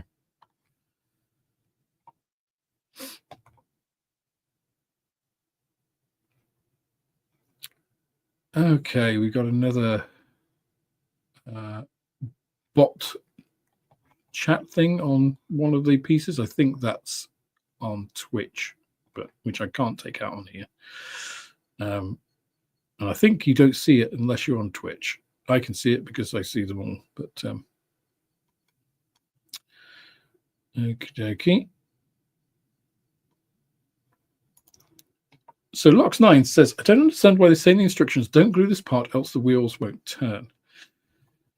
So Matt from Model Minutes did a bit on this, a video on this recently, which was one of his little conversational ones on should models have play value, right? And I put a comment on, I thought it was an interesting concept. This really comes from a part of when models were toys, right? If you think back to the 60s, back to Airfix kits, they had wheels that turned. They often had, turrets. You didn't glue the turrets, so you could turn those and stuff because they were designed for children. They weren't designed as scale models for adults, really. They were designed initially to appeal to a mass market of kids. Good wholesome activity to do. This actually comes out in some of the videos that I've been doing on the way the modeling hobby is changing and has changed, and why some of the companies weren't well. Airfix wasn't well suited to the change in the market, and of course all the pressures of inflation and everything in the late 70s, early 80s. Whereas other companies like Hasegawa weren't really making them as toys as such in the way that we were in the West. Kind of comes from where they came from with the traditional model companies of Revell and Comet and all these others. They were models for children, or flying scale models for children, primarily with an adult following as well. I think in Japan it was a little bit different. So that factor still persisted, though, so that now you get, kits which are scale models for adults, which is like, don't glue this or the wheels won't turn. It's like, I don't give a damn. I always used to think this about propellers. Kits back in the 90s would always be like, don't glue this. You got your little bit that goes through. It's like, I'm going to glue the propeller on. It's like, I don't care if this turns or not. Sometimes I won't glue them because it makes it easy. If you knock them, sometimes it means that the prop will turn rather than snapping. So I kind of went through a phase of gluing them and then not gluing them for knockage survival, but not for play value. So that's the difference. And that's kind of, you only have to look at things like the Bristol Super Freighter, for instance, which has those hinged doors at the front. Those are hinged so you can open it and put the little car inside and close them. The hinges are like massive. They would be like on Fort Knox's safe if they were scaled up. They don't look anything like the ones that are actually on the aircraft, which are barely noticeable. They're aerodynamically fared in, a little bump on the outside. They're designed to work, for kids. They're not a scale model representation. So these are all like almost like evolutionary leftovers, like flies. Some have vestigial wings, so they still have the wings that they used to. Flies are in different forms. Some have 4 wings, some have 2 wings, some will have 2 vestigial wings where the 4 wings used to be. I think originally they all had 4. Can't remember. And then some have like become vestigial to the point where they're called Holters, which are basically like little gyroscopes. Little biology fact there for you. Factoid. But that, I think, is where they are. These are all little vestigial traces. Like we still have a vestigial tail, the coccyx, the base of the spine. Doesn't serve any function apart from when you accidentally sit down too hard on it, it hurts like hell. But yeah, so there we go. Dutch Dave, welcome in. I didn't see you pop in, but good evening to you. Turning propellers indeed have great anti-snap qualities. There we go. So sometimes, it's an advantage. Other times, so the Dornier, in fact, that I'm doing at the moment, I just popped the wheels on because I just wanted it to hold them. I didn't want them to sort of go anywhere. So they're not glued, but so they do turn. But that has a problem because when I put it down, if it's not perfectly straight, it will start to roll. And I've had a couple of times where it's like, oh, no, it's tried to make its way to the edge. It's like, no, that would be disastrous. So there are pluses and minuses with, play factor. But yeah, I think that's what it is. They are kind of hangovers, if you like, from the past. Okay, I think I've got through all the questions. If I haven't answered your question and you've asked one, please do pop it in again because I've missed it at some point.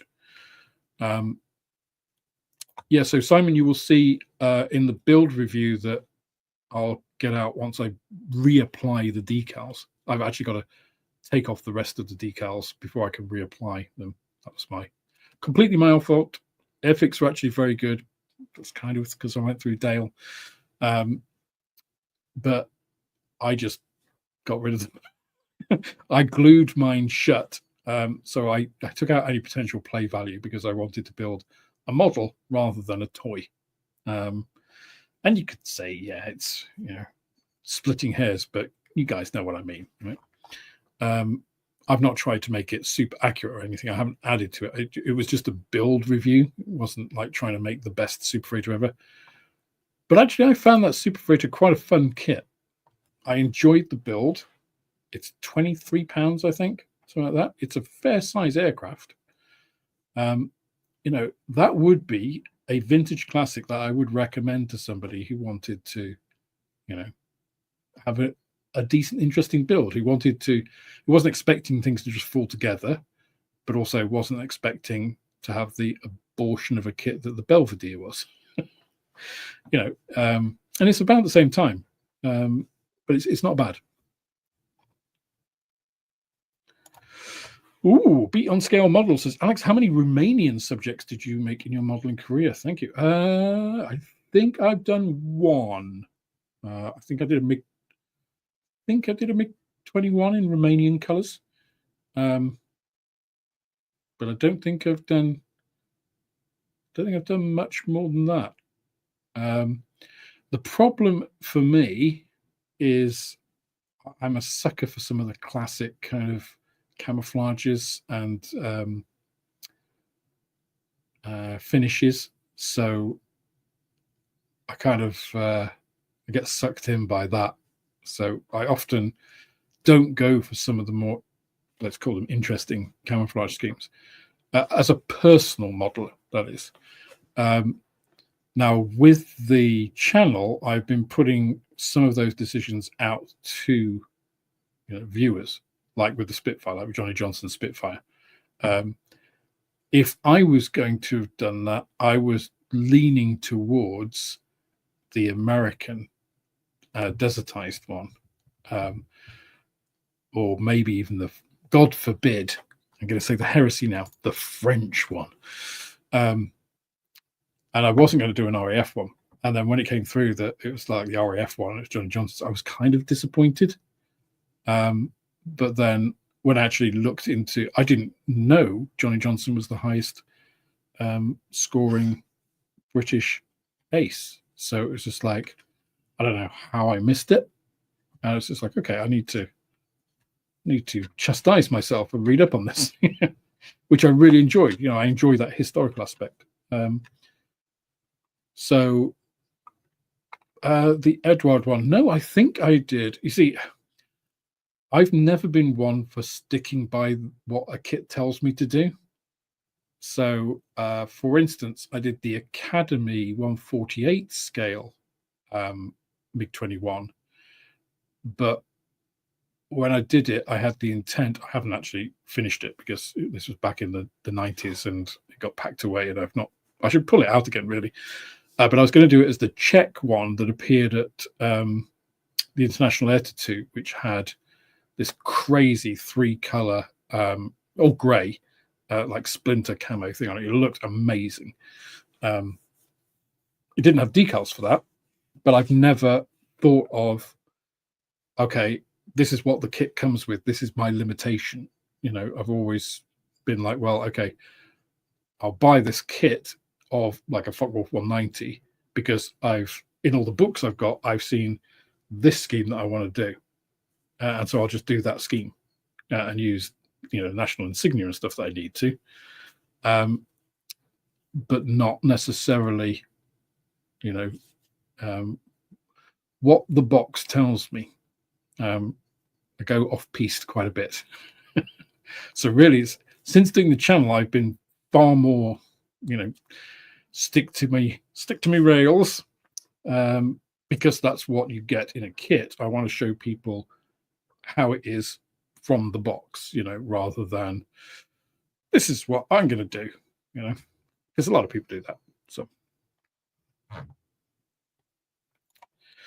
Graham Ball says, would you consider building a Jaguar in tiger meat livery? Yeah, I think the Jaguar looks really good in tiger meat livery.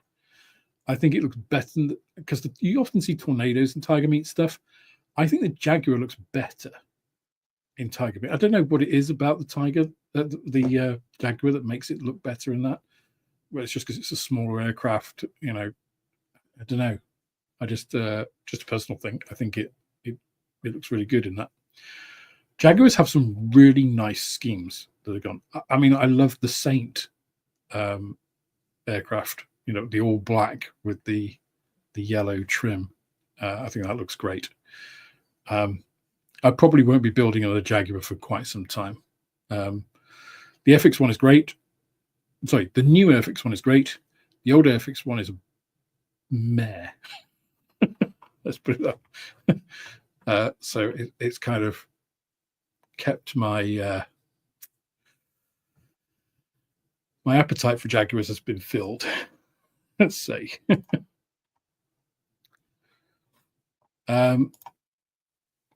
Azure is short-run quality, right? Hopefully they do from another company. Oh, sorry, that was the Flying Dutchman. Please wait for another AIR 80 and 32. Okay. I think I missed something about 132nd scale IAR 80, a very cool Romanian airplane. Okay. IAR 80. Let me have a look. Oh, yes. Now, I think do I have one of these? This is an aircraft I think I have, but I haven't done. I'm not sure what the kit is that I have of it. It's not a 40. I think mine's a 72nd scale. I used to do a lot of 172nd scale World War II prop stuff. So I imagine it's one of those somewhere in the stash. Yeah, it's kind of got almost like straight wing Corsair vibes about it, hasn't it? The IAR. It's not an easy set of letters to say together. So in the closing minutes here, one of the things I wanted to mention today, which I didn't earlier because we just got into things, is I received today. Let's see if I can show you guys.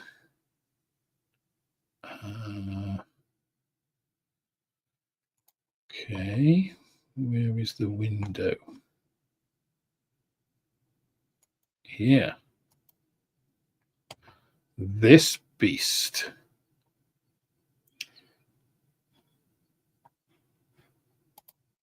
So this is a laser cutter and engraver. So Creality reached out to me and asked me if I would review this thing. And they said they didn't want just like an out-of-the-box review. They wanted me to do like a couple of projects with it. So I thought that would be right up the channel's street. So one of the things I wanted to ask all of you guys is, what do you think I should do as a project with this beast? So one of the things I want to do is I want to make some Man's Model Moments tokens. So Matt actually gave me the idea of making like tokens that you have in Europe. I don't know whether it happens in the US. We have like €1 or £1 size tokens that you can use to get shopping trolleys to stop people stealing them. It's maybe a very uniquely European phenomenon, but I thought having a Man's Model Moments version of one of those would be quite cool. If I can cut that in plastic and etch it, those would be cool to give away to people. And which obviously, is a little thing that I want to do for channel members and stuff independently. But obviously, laser cutters work on wood, they work on acrylic. I've seen things like hard shelters for 72nd scale aircraft, modern stuff like that. They're good at some things, they're not very good at others. So I thought, why not ask the community what you would like to see me try and create out of this beast, and I'll give it a go. So I'll probably put up some sort of poll on YouTube as well. Get people to put all their ideas on, and then let me remove this from the screen.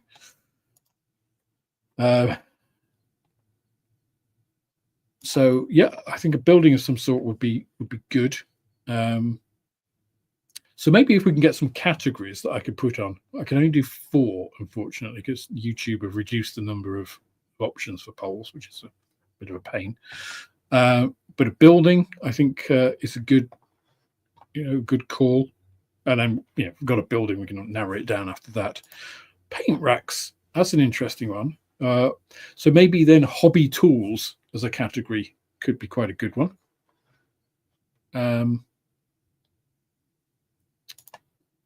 I'm not sure if I could get some work on the short skipper on that. Maybe once I make it, I could make some. I have sitting over there a vac form machine as well. Maybe I could make some supports to create some vac forms of the finished skipper. I could do a vac form version of the kit.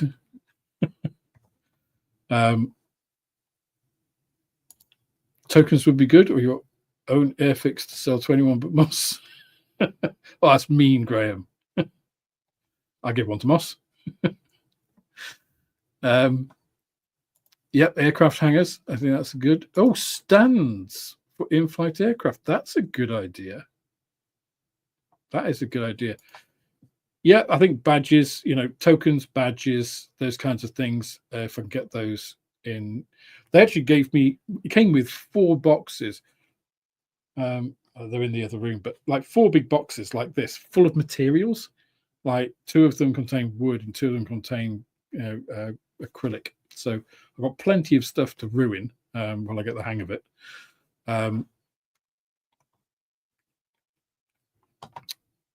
So I should definitely be doing some of that. And one of the things I was thinking about, because I was thinking about membership and what I can do to give back to people, because that's one of the things that's kind of been on my mind for a while.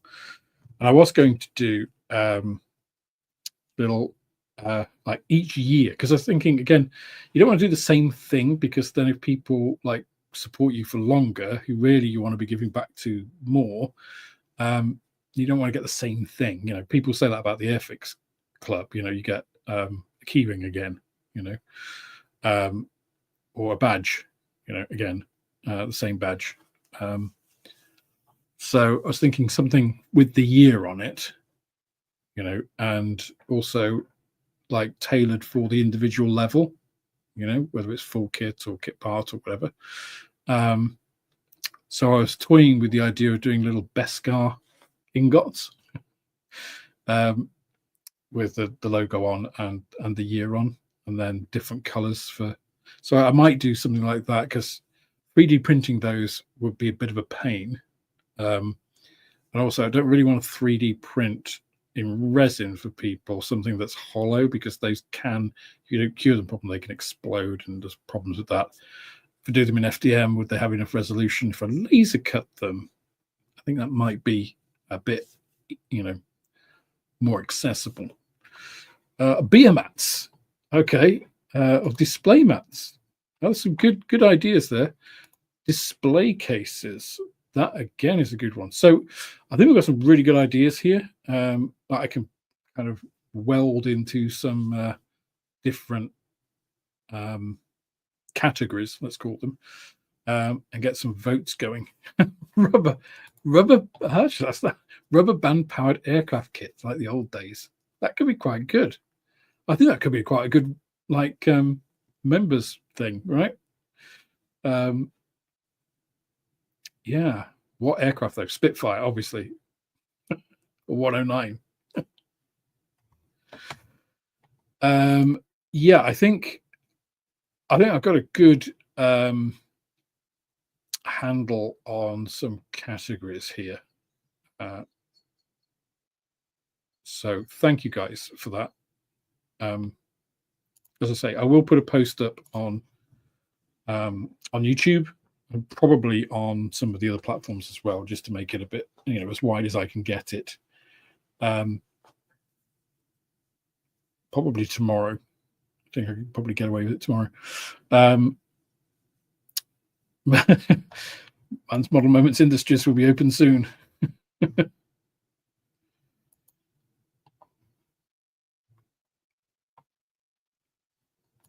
Oh, yeah, that's a good idea. Yeah, personalize them.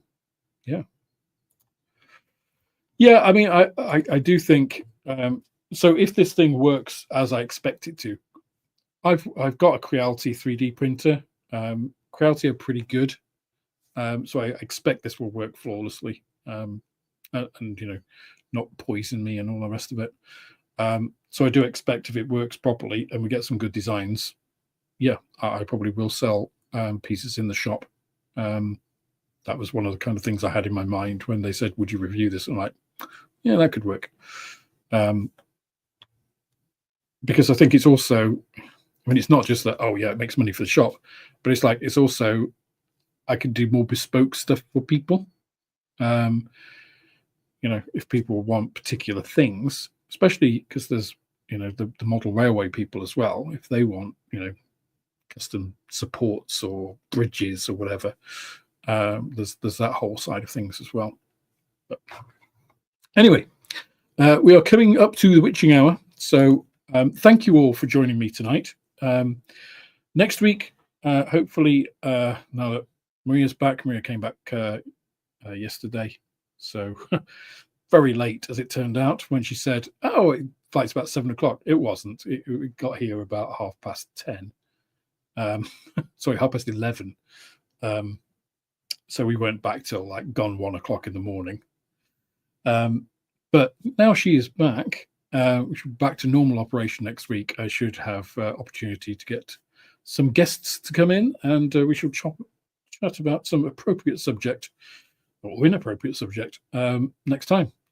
But thank you all for spending the time with me tonight, and some great questions, some great ideas, and let's see if we can put some of those forward in the next few weeks or so. So hopefully you join me tomorrow for the premiere, and otherwise, see you guys next time. Cheers all.